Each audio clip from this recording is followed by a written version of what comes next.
Good day to you one and all. It is I, Justin Hawkins, and this is Justin Hawkins Rides Again. It's going to be a sad one today because I'm finally ready to talk about Sinead O'Connor, who passed away last week. I'm just going to get on with it because this is a tribute and an obituary and a discussion about some of the things that her life and career, or the topics that her life and career have raised. Nice one, guys. Justin Hawkins Rides again.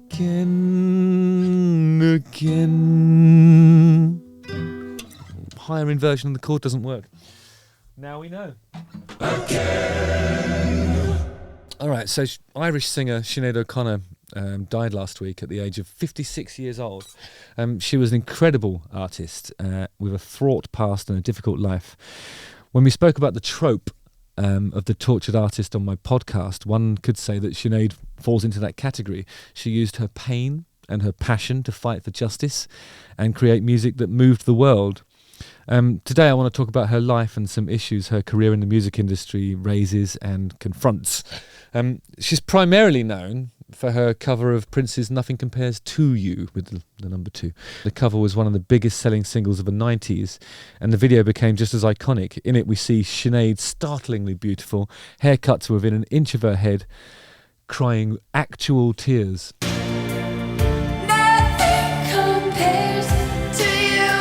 That's got to be one of the best examples of a cover version becoming the definitive version of a song.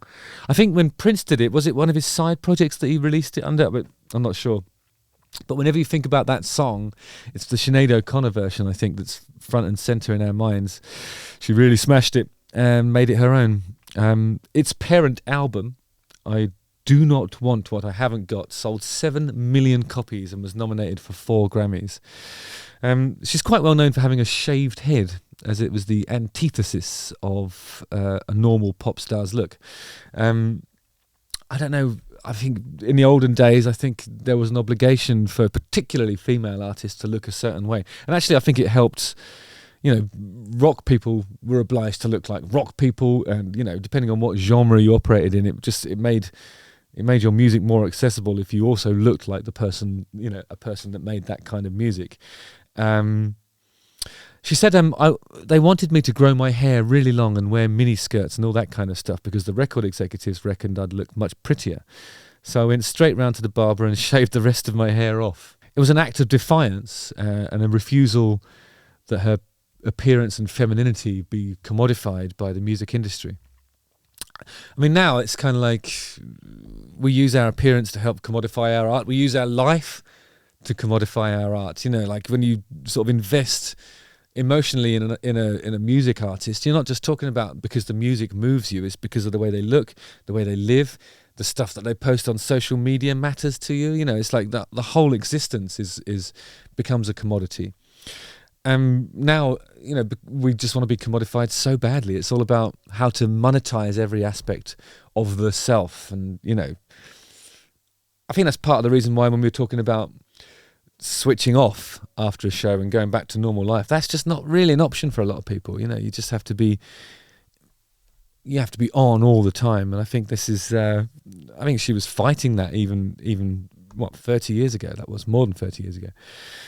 Though unsought, her fame gave her a platform for expressing herself and to authentically support the causes that she cared about. And she said, our job as artists is to be ourselves, and in doing so, to inspire other people to be themselves.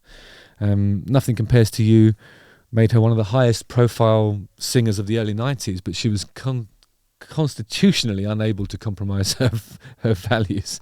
Nonetheless, it was her unswerving commitment to activism and truth-telling, as she saw it, that kept her in the headlines. She said, I didn't want to be a pop star, I wanted to be a protest singer, she said. She was outraged by the Catholic Church corruption, and she campaigned for the arrest of church officials, and also used the platform of her fame to denounce sexism in the music business and an array of other issues. During a 1992 appearance on the US variety show Saturday Night Live, she tore up a picture of Pope John Paul II, inciting a storm of condemnation from America's large Catholic population. We have confidence in the victory of good. over evil.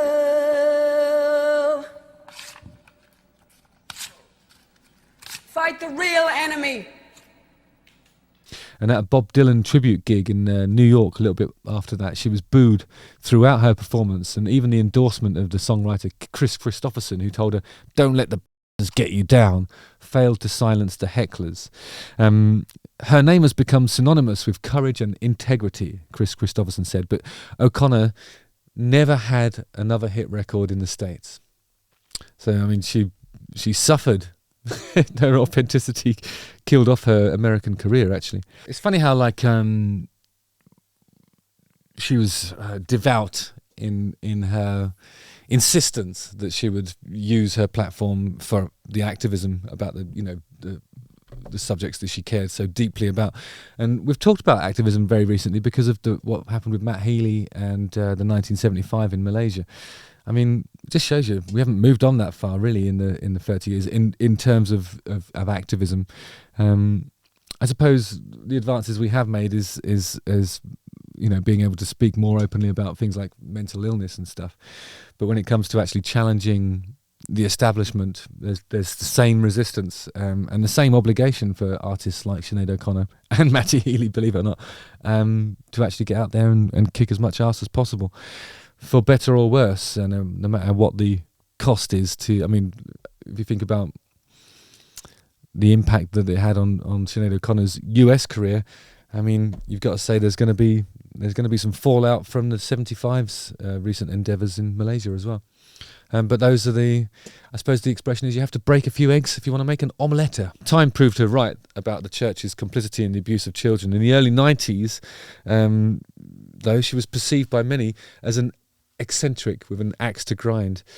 Her fervour was accompanied by an inability to edit her pronouncements. And years before oversharing became the internet's default setting, she regularly revealed troubling personal details about her mental health, relationships and family, causing one journalist to mock her as the crazy woman in Pop's attic, to which she took great exception, as you can probably imagine. I think nowadays, I mean, I always think about this, if Sinead O'Connor's career had happened 30 years later, oversharing and talking about mental health issues, it's more digestible now than it ever used to be. I think perhaps because of people like Sinead O'Connor forcing us to confront those issues in a healthy way.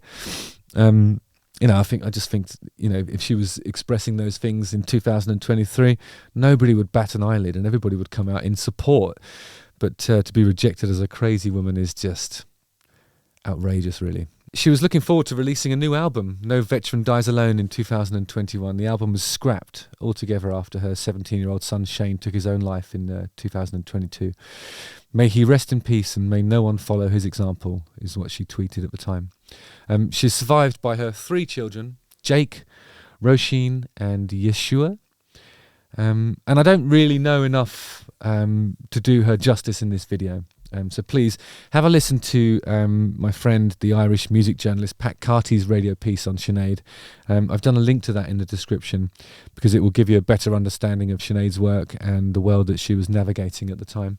And I've also linked to the article that we used as a resource for this video. So yeah, go and check out Pat's stuff. It is always awesome. He's a great journalist and really understood the Sinead O'Connor stuff. I saw a lot of people were really, really upset last week. I didn't think it was I didn't want to just steam in and do an immediate obituary something just because someone dies. I don't necessarily do that, but I think having given it a few days thought, it was time today. So let's all spare a moment to consider Sinead O'Connor and her legacy and the authenticity, the art and the great work that she did. And we'll all miss her. All right, guys, lots of love to you. And I'll see you on the ice. Justin Hawkins writes again.